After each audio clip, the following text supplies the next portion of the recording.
సినీ నటుడు అల్లు అర్జున్ అరెస్ట్ 14 రోజుల రిమాండ్. అందరికీ నమస్కారం. ఈరోజు నేను చాలా ఆలస్యంగా అల్లు అర్జున్ ఆయన్ని అరెస్ట్ చేసిన విషయం తెలిసింది.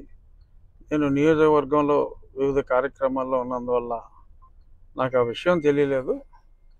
అది చూసిన తర్వాత అరెస్ట్ చాలా బాధ అనిపించింది. ఇంతకంటే అన్యాయం ఇంకొకటి ఉండదు.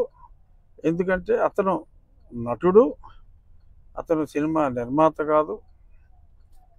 తన యూనిట్ అక్కడ షో వేస్తున్నాం, బెనిఫిట్ షో అంటే ఈ ప్రభుత్వం ఇచ్చిన బెనిఫిట్ షో, తెలంగాణ ప్రభుత్వం ఇచ్చిన బెనిఫిట్ షో. ఆ బెనిఫిట్ షోకి తన నిర్మాతలు తనని ఆహ్వానిస్తే అల్లు అర్జున్ని, అతను అక్కడికి వెళ్ళినప్పుడు సూపర్ స్టార్గా ప్రస్తుతం అల్లు అర్జున్ గత పుష్ప 1 తర్వాత పాన్ ఇండియా స్టార్ ప్రభాస్ లాగా అతను కూడా పాన్ ఇండియా సూపర్ స్టార్ అయ్యాడు. దానికి తగ్గట్టే ఫ్యాన్ బేస్ ఉంటుంది. మరి అటువంటి ఫ్యాన్ బేస్ ఉన్న వ్యక్తి అక్కడికి వెళ్తున్నప్పుడు యాక్సిడెంట్ ఈజ్ అన్ యాక్సిడెంట్. అది అందుకే యాక్సిడెంట్ అంటారు దాన్ని. So incident is different, accident is different. మరి అలాగా తొక్కిసలాట్లో అంటే అర్జున్ గురించో లేకపోతే సినిమా చూడటం గురించో వచ్చిన ఆ తొక్కిసలాట్లో ఒక వ్యక్తి మరణించడం చాలా బాధాకరం.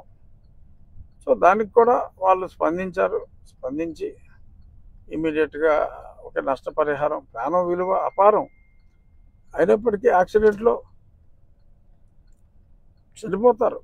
యాక్సిడెంట్లో అది బాధాకరం అయినప్పటికీ కూడా దానికి ఒక వ్యక్తిని యాక్సిడెంట్కి బాధ్యుల్ని చేయటం, సంబంధం లేని వ్యక్తిని.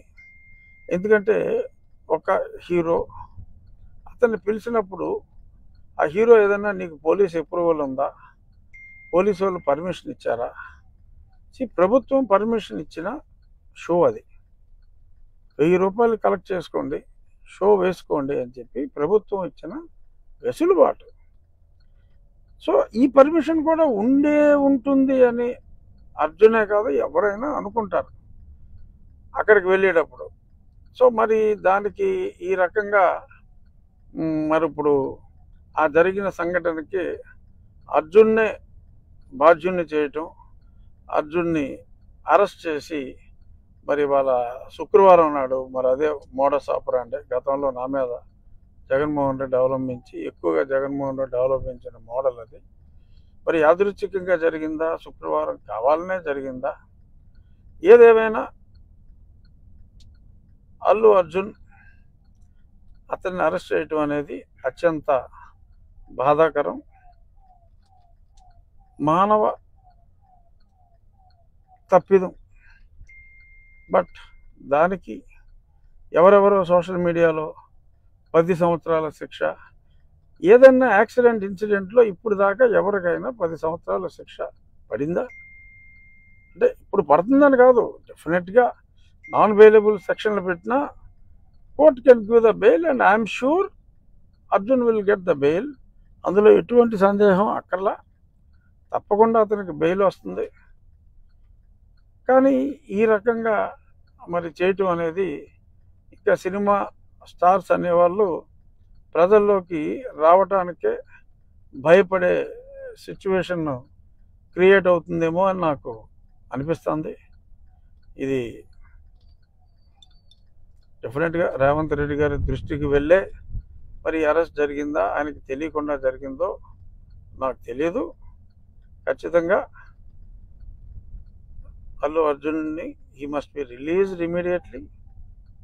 This is the demand of the public. తప్పు చేస్తే శిక్షించండి. ఆయన ఎవరైనా ఏదైనా హత్య చేస్తే శిక్షించవచ్చు. అంతేగాని ఒక యాక్సిడెంట్ జరిగితే ఆయన గురించే జనం అందరూ వచ్చారు, మీరిచ్చిన అనుమతి వలన ఆ సినిమా చూడటానికి వచ్చారని ఎందుకు అనుకోకూడదు? అలా అనుకుంటే బాధ్యులు ఇంకెవరో అవుతారు. సో దయచేసి my appeal to honourable chief minister of Telangana, దయచేసి ఈ కేసు నేను విన్నా, ఎవరైతే ఆ కంప్లైంట్ ఇచ్చారో ఆ కంప్లైంట్ ఇచ్చిన వ్యక్తి కూడా ఇది సమంజసం కాదు అని ఆ కంప్లైంట్ కూడా విత్డ్రా చేసుకోవటం జరిగిందని కూడా నేను చూశాను. సో కాబట్టి విజ్ఞత ప్రదర్శించి ఇటువంటి కేసులో ఇరికిస్తే అది చాలా చెడ్డ మెసేజ్ ఇచ్చే అవకాశం ఉంది. కాబట్టి it might be an anomaly, kindly rectify it అని చెప్పి మనస్ఫూర్తిగా నా మిత్రుడైన రేవంత్ రెడ్డి గారిని మీడియా ముఖంగా నేను రిక్వెస్ట్ చేస్తున్నాను. తప్పకుండా Allu Arjun will get bail immediately. అందులో ఎటువంటి సందేహం అవసరం లేదు. మరి అంత సూపర్ డూపర్ హిట్ ఏదో 1000 కోట్లు దాటిందంటున్నారు. నరఘోష అయి ఉండొచ్చు Arjun. Don't bother, he will come out clean. He will come out hopefully today itself or latest by tomorrow.